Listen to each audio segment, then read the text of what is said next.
खुलुमबाय बियो बड'लेण्ड टेलिभिजन दिनैनि रादाबखौ फरायदों आं रिंकु बसुमतारिया। दिनैनि गाहाय रादाबफोराव दं। गवालपारायाव गिख्रंथाव अर खामदों, मोन 39 नखरफोरा सेवहांगार।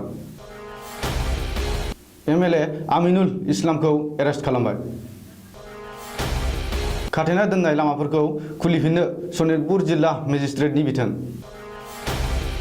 भारताव कर'नाजों जिउ गोमानाय 63% 60 बोसोर बैसोनि गोजौआव। रिहन दैमारिया मुसलपुरनि क्वारेन्टाइन केम्पआव खौरां लाफैदों। गवालपारा जिल्लायाव दुलाराय बर' फरायसा आफादनि दखरा आफादफोरा मुवा बेसाद रानदों। निजामुद्दिननिफ्राय फैनाय धुबुरीनि सासे सुबुंखौ एरेस्ट। दतमा सलनि बाथाबारि गामियाव गोरिब नखरफोरनो जाग्रा आदार रानदों।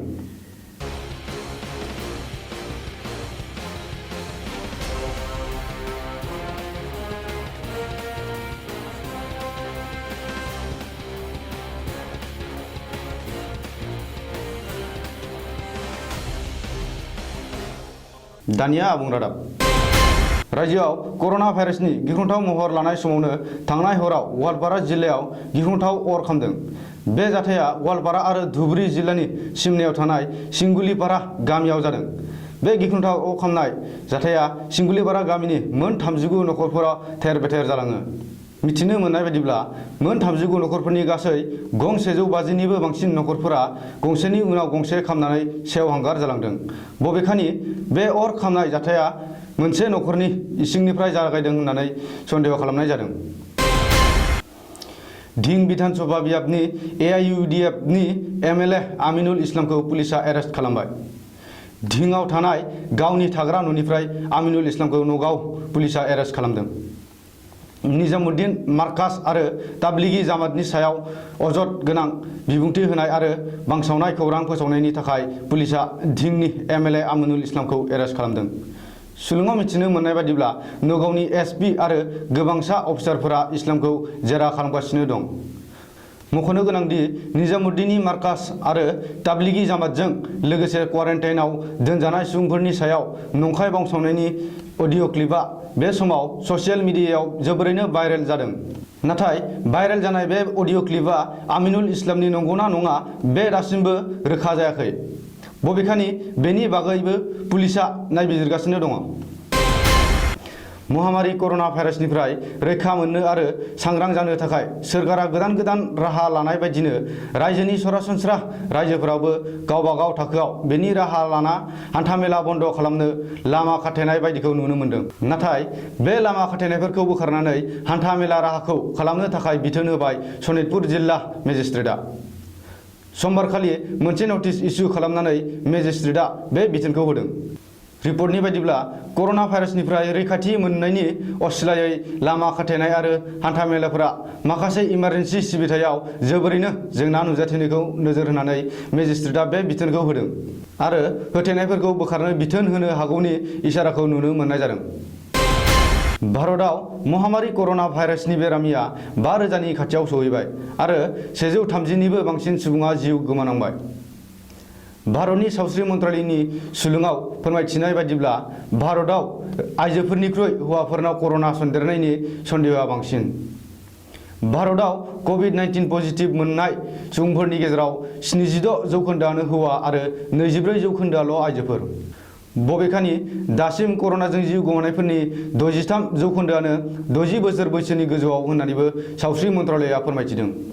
सावस्रि मन्त्रालयआ फोरमायथिनाय सुलुंनिफ्राय मिथिनो मोन्दोंदि डायबेटिस, हाइ ब्लाड प्रेसार, हां सरथेनाय आरो किडनिनि बेरामाव गोग्लैनाय सुबुंफोरनाव कर'ना भाइरासआ जोबोरैनो गिख्रंथावसिन। बाक्सा जिल्लानि सदर मुसलपुराव थानाय जिल्ला बेंगिरिनि मावखुलियाव दिनै जिल्ला बेंगिरि रन्जन शर्मानि आफाद सामलायनायाव आरो मन्त्रि रिहन दैमारिनि नुजाथिनायाव आथिखालाव नुजाथिनाय COVID-19नि बागै मोनसे सावराय जथुम जानानै थाङो। बे सावराय जथुमायाव जिल्लानि गासै बिफानारि सापागुरि आरो तामुलपुर जथाइनि MLA फारियै थानेश्वर बसुमतारी, इमानुएल मोसाहारि, बाक्सा जिल्लानि SP थुबे प्रतीक बिजय कुमारमोना बे सावराय जथुमाव जिल्ला बेंगिरि रन्जन शर्माया फोरमायनाय बायदिब्ला COVID-19 जों नाख्रेबजानाय सुबुंफोरखौ दोननो थाखाय जिल्लानि सदर थावनि मुसलपुरनि स्पर्ट्स कमप्लेक्स, तामुलपुरनि हिन्जावसा गोजौसिन फरायसालि आरो सालबारि स्पर्ट्स कमप्लेक्सआव गासै सा 50 बेरामि दोननो हानायनि थाखाय क्वारेन्टाइन केम्प बानजायनाय हाबाफारिया जोब्बाय। बाक्सा जिल्लायाव सेनिटाइजेसन खालामनो थाखाय PHS बिफानखौ रिहन दैमारिया खावलायदों। बबेखानि खौरांगिरिफोरनि थाखायबो इन्सुरेन्स खालामनो थाखायबो रायजो सोरखारा सानगासिनो दं होननानैबो रिहन दैमारिया बुंदों। कर'ना भाइरासनि थाखाय हादरनाङै 21 सान लकडाउन खालामनायनि जुनै जेंना जेंगोनाजों भुगिनांनाय ओनसोलनि निखावरि नखरफोरनो गवालपारा जिल्लानि बेन्दोङाव थानाय दुलाराय बर' फरायसा आफादनि दखरा आफादफोरा माइरं, मैगं-थाइगंजों लोगोसे सानफ्रोमबो गोनां जानाय मुवा बेसादफोरखौ रानदों। गवालपारा जिल्ला एबसुनि सासे मावथिया जोंनि खौरांगिरिनि सिगाङाव फोरमायथिनाय बायदिब्ला गवालपारा जिल्ला दरंगिरि दखरानि सिंनि सासे फार्स्ट क्लास थिकादारनि फिसाज्लानि मदद होनायाव जिल्लानि गुबुन मोनथाम दखरा आफादजों निखावरि सुबुंफोरनो बैफोर जानाय लोंनाय मुवा बेसादखौ राननानै होदों। गवालपारा जिल्ला दुलाराय बर' फरायसा आफादनिसिम बे मोनथाम दखराया फोरमायहरनाय बायदिब्ला जोंनि गवालपारा जिल्ला दुलाराय बर' फरायसा आफादनि सिङाव थानाय दरंगरै दखरा बर' फरायसा आफादनि बेन्दोङाव नखरसे फार्स्ट क्लास कन्ट्रेक्टर दङ।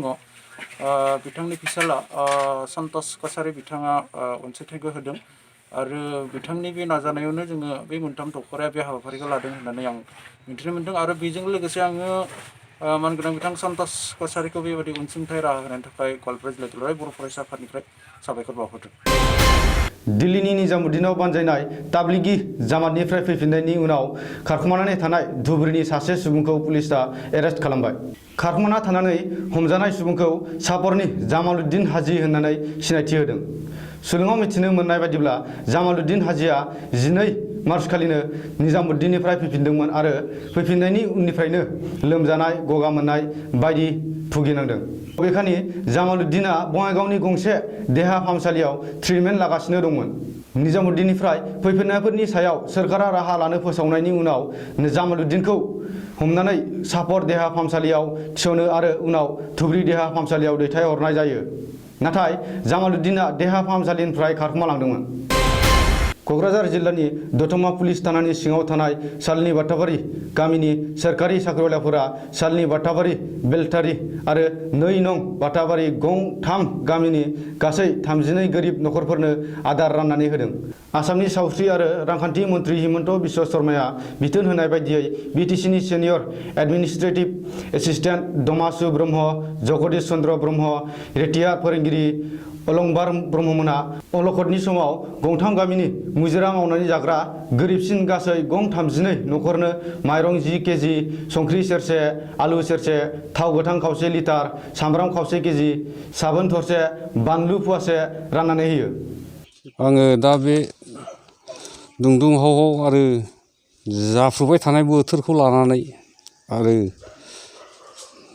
माने दिनै हागौमानि गावनि धर्मखौनो अनफावरि हिसाबै गामियाव जायनाखि हाजिरा मुजिरा मावग्रा मानसिफोर बिसोरनो गावनि नांगौखिनि हानायखिनिखौ गामियाव मदद होफैनायाव एसेबाबो सहाय होफैनायाव आङो गामिनि जानानै आरो हागौमानि सोरबायाबो बेबायदि जेन होफैबावनो हाथों सोरखौबा अननानै सोरनिबा न'खरखौ अननानै।